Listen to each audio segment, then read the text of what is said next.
Hello everyone, this is Sir Brian Orlas in Cordova and welcome back to another calculus class. So our topic for today is the power series and its convergence. So power series.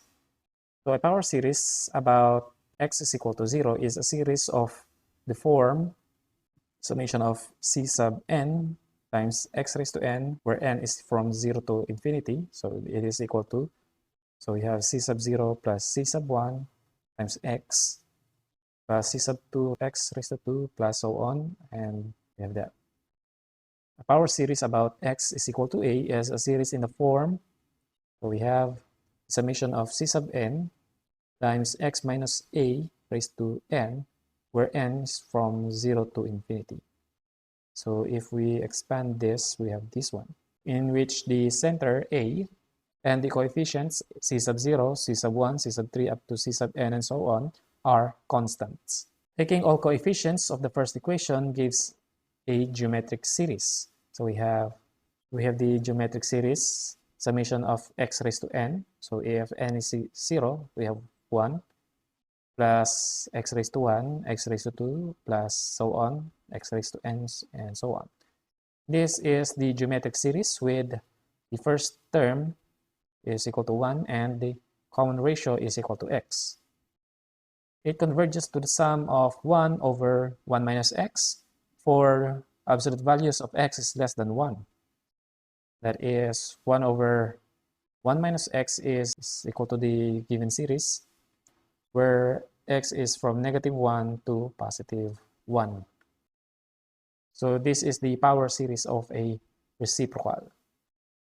So 1 over 1 minus x is equal to x raised to n, as long as the absolute values of x are less than 1. So meaning these are fractions.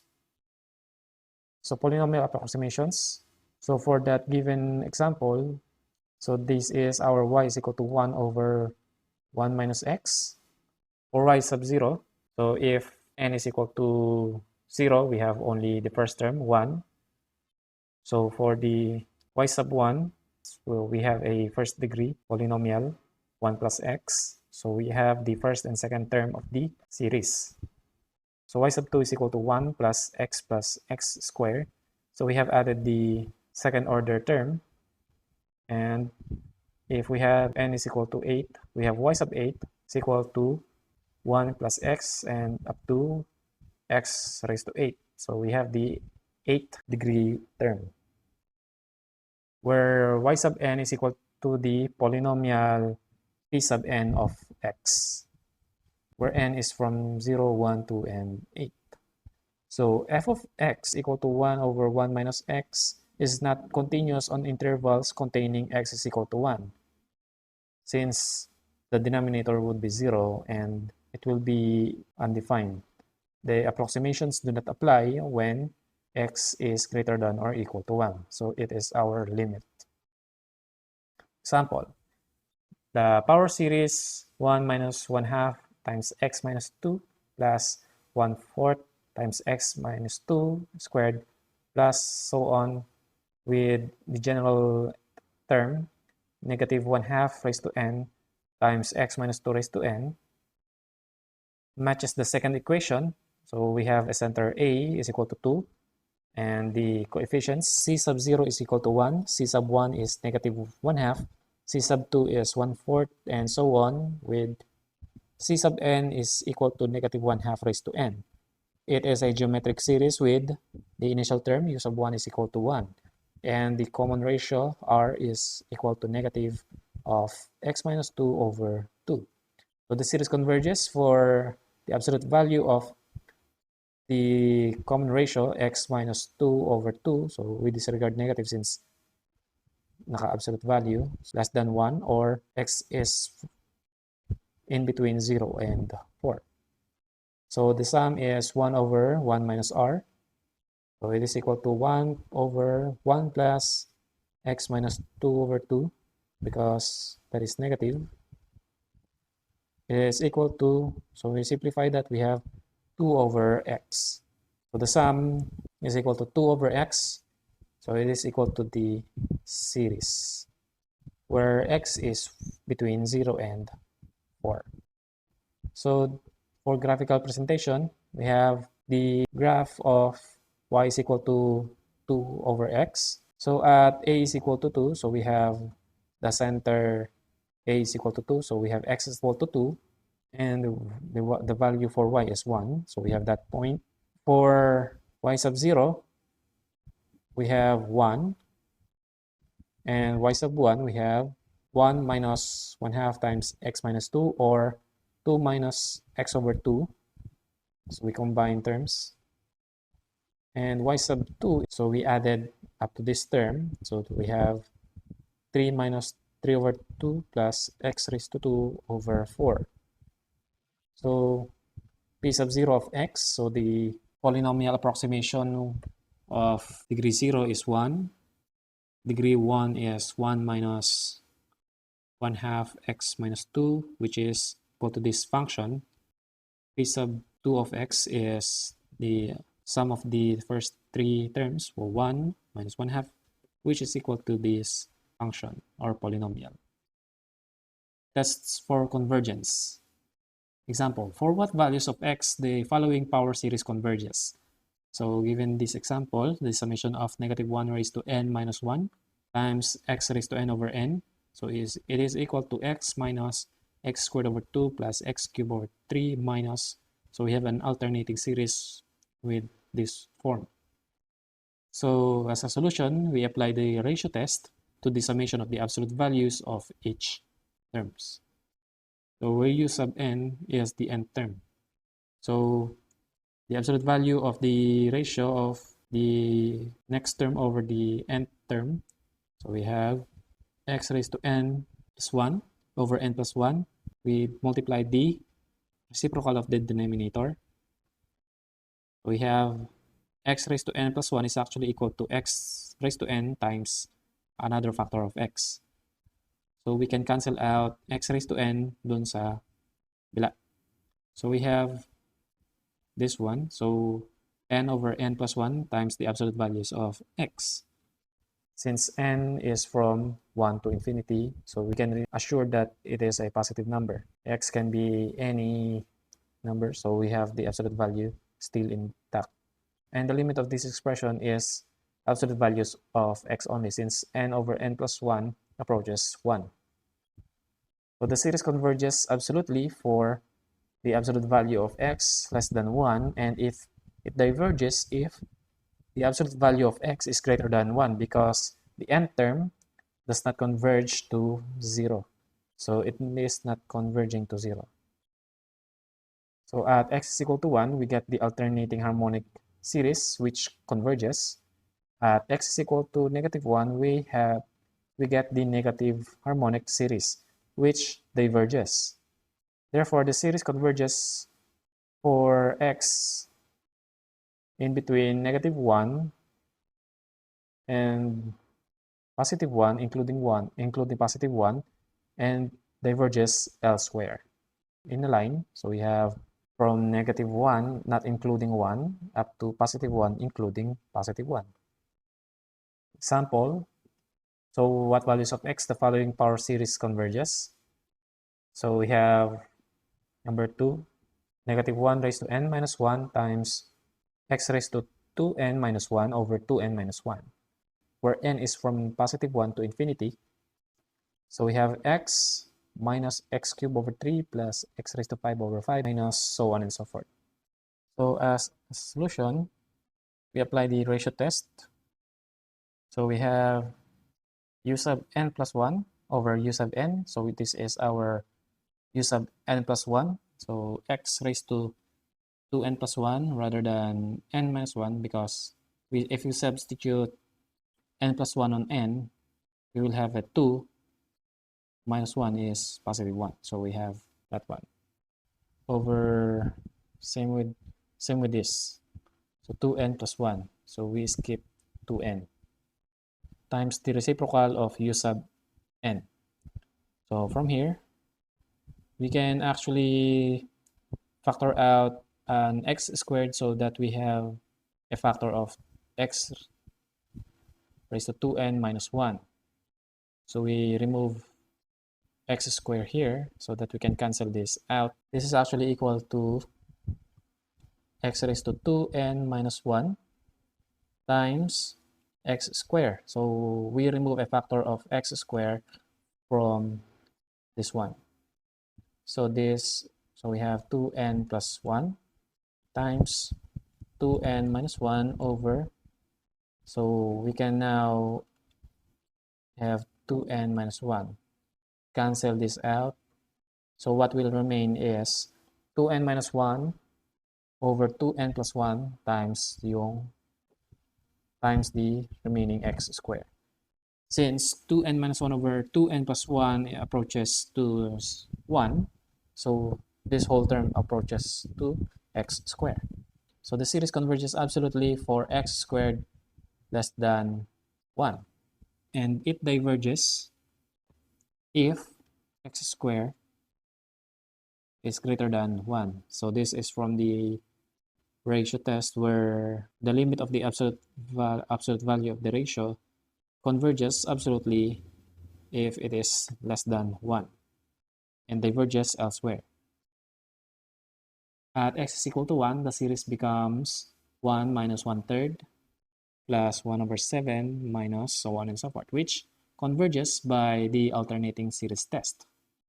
At x is equal to -1, it satisfies the conditions of the alternating series, thus it also converges. Therefore, the series converges for -1 up to +1 and diverges elsewhere. So including the endpoints of the interval, so we have -1 up to +1. So another example, we have the series of x raised to n over n factorial. So we have 1 plus x squared over 2 factorial plus x cubed over 3 factorial and so on. So applying the ratio test again, we have x raised to n plus 1 over n plus 1 quantity factorial times the reciprocal of u sub n. We have n factorial over x raised to n. So we can get the factor to remove plus 1. We have factor out an x, and with this factorial, we factor out the n plus 1. So what remains is n factorial. So we can cancel x raised to n, and n factorial. So we have the absolute value of x over n plus 1, and as n approaches to infinity, so the denominator goes large and the whole expression approaches to 0 for every values of x. Thus, the series converges absolutely for all values of x. So we have this one. So by the ratio test, since it approaches to 0, series converges absolutely for all values of x.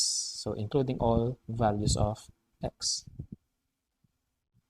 Another example, we have n factorial times x raised to n is equal to the power series 1 plus x plus 2 factorial x squared plus 3 factorial x cubed and so on. Applying the ratio test. So we have u sub n plus 1. We have n plus 1 quantity factorial times x raised to n plus 1 over u sub n. We have n factorial x raised to n. So then factoring out x raised to n plus 1. So we have x raised to n. And same with n plus 1 factorial. We have n factorial times n plus 1. So canceling out same colored factors, we have what will remain is n plus 1 times absolute value of x. When as n goes to infinity, the whole term goes to infinity unless x is equal to 0. So the series diverges for all values of x except 0. So meaning it includes 0. So convergence theorem for power series. So if the power series like this converges at x is equal to c, where c is not equal to 0, then it converges absolutely for all values of x, with the absolute value of x is less than absolute value of c. if the series diverges at x is equal to d, then it diverges for all values of x with the absolute value of x is greater than absolute value of d. So as a corollary, radius of convergence, the convergence of the series c sub n times x minus a raised to n is described by one of the following. So it's either there is a positive r such that the series diverges for x with the absolute value of x minus a greater than r, greater than that r, but converges absolutely for x with the absolute value of x minus a is less than r. The series may or may not converge at either endpoints of the interval. So we have this one. So the series diverges if distance of x to the center a is greater than the number r, so the series diverges. And if the distance of your x to the center is less than to the of r, so this series converges. And it is inconclusive if your x is equal to the distance of your r. So number 2, we have the series converges absolutely for every x, that is your r is infinite. So that is all values of x, the series converges. Or the series converges at x is equal to a and it diverges elsewhere. So meaning the series converges only at the center a. So convergence at x is equal to c implies absolute convergence inside the interval negative of absolute value of c up to positive absolute value of c. And divergence at x is equal to d. So divergence at this point implies divergence going outward. So the test for convergence of our series, number 1, we can use the ratio test or root test to find the interval where the series converges absolutely. That is the absolute value of x minus a is less than r, or the values of x are in between a minus r and a plus r. Number 2, if the interval of absolute convergence is finite, test the endpoints for convergence or divergence using comparison, the integral, or the alternating series test. Number 3, if the interval of absolute convergence is equal to this, the series diverges for the absolute value of x minus a greater than r, because the end term test that not approaches 0 for those values of x. So we have the series multiplication theorem for power series. So as a theorem, we have a of x. So as a function, a of x is equal to the summation of a sub n x raised to n, where n is from 0 to infinity, and b of x is equal to the summation of b sub n x raised to n from 0 to infinity. If both converges absolutely for absolute value of x less than r, so the series c sub n, where each term is the product of a sub 0, b sub n, then up to a sub n times b sub 0, which is equal to the summation of a sub k times b sub n minus k, where k is from 0 to n.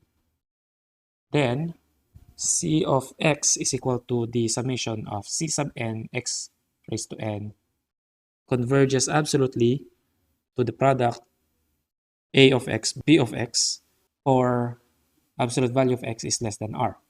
That means the product of a of x, b of x is equal to c of x. So as an illustration, let's find the general coefficients of c sub n. So example, if a of x is the summation of x raised to n and b of x is the summation of negative 1 raised to n times x raised to n plus 1 over n plus 1. So this is equal to the product of these two series. So we have this one and times this one. So by multiplying each term of the first factor to the second factor and combining similar terms, So this will become x plus x squared over 2 plus 5x raised to 3 over 6 minus x to the fourth. So we combine and simplify what will be the answer here. So combining similar terms and gathering the first four terms, so we have created another series. So as a theorem, we can also substitute a function f of x for x in a convergent power series. If the series a of x converges absolutely for the absolute value of x less than r, then summation of a sub n, where x is substituted by another function f of x, converges absolutely for any continuous function f on the absolute value of f of x less than r. Since the summation of x raised to n is 1 over 1 minus x, and it converges absolutely for the absolute values of x less than 1, it follows that, as an example, 1 over 1 minus 4x squared, so we have substituted x with another function 4x squared, then it converges absolutely for the values of x in the inequality for this interval, where absolute value of x is less than 1/2. So the term-by-term differentiation theorem, if the power series with center A has a radius of convergence r greater than 0, it defines a function f of x equal to that power series on the interval a minus r up to a plus r. This function f has derivatives of all orders inside the interval. So we obtain the derivatives by differentiating the original series term by term. So we have f prime of x, so the first derivative, we have n times c sub n times x minus a, then n minus 1. The second derivative, we have n minus 1 times n, so we have n times n minus 1 times c sub n, x minus a raised to n minus 2. Then so on. Each of these derived series converges at every point of the interval a minus r up to a plus r. So nagko-converge pa rin yung mga derivatives nila dun sa interval na yun. Example, find the series for first derivative and second derivative of f of x if f of x is equal to the geometric series summation of x raised to n, where x is from -1 to +1, since it is only convergent to the sum 1 over 1 minus x in that interval. So solution, we differentiate the power series term by term. So the first derivative of f of x is 1 over 1 minus x. So term by term, we differentiate this. So this is 0. Then x is 1. Derivative of x squared is 2x.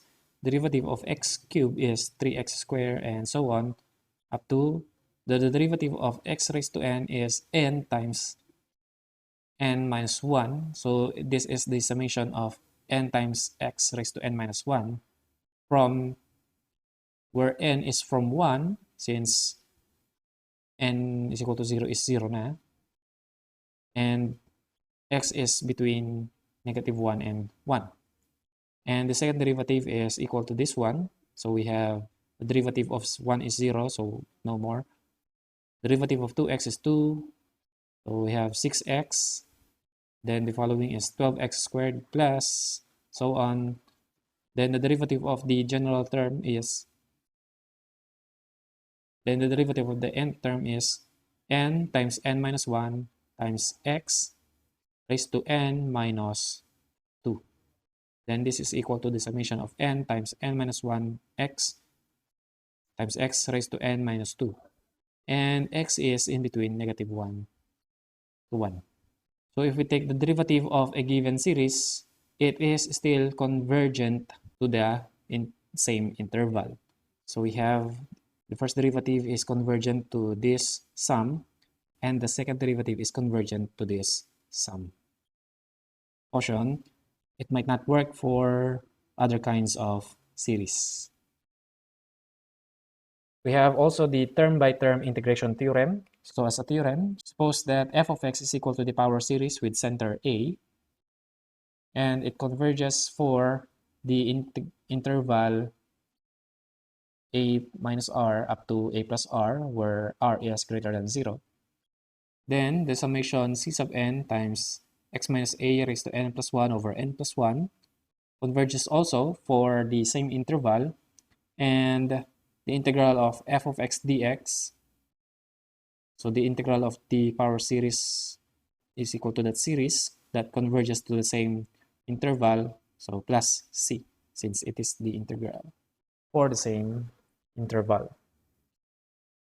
So example, identify the function f of x, where it is equal to the series of -1 raised to n, x raised to 2n plus 1 over 2n plus 1 in the interval -1 including -1 to +1 including 1.